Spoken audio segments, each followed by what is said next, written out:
Samantala, ilan na sa mga miyembro ng gabinete ni Pangulong Bongbong Marcos ang naglabas na ng pahayag o di kaya ay naghain ng kanilang courtesy resignation.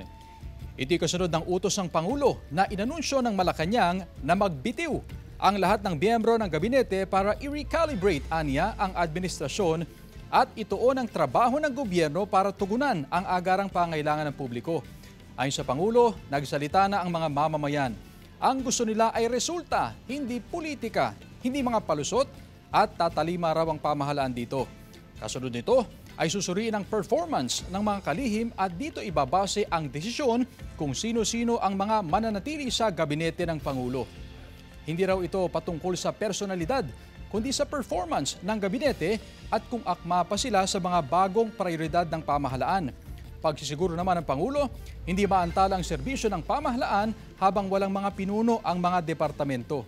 Hudyat-ana ito ng bagong yugto ng kanyang administrasyon para sa mas mabilis at mas tutok sa pagtugon sa pangailangan ng mga tao.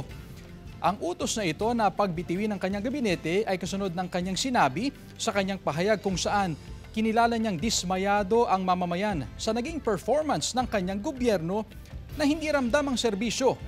Nang dahil daw sa labis na pagtuon sa mga malalaki at pangmatagalang proyekto ay napabayaan naman at hindi natutukan ang mga agaran at iba pang mahalagang issue sa mga taon.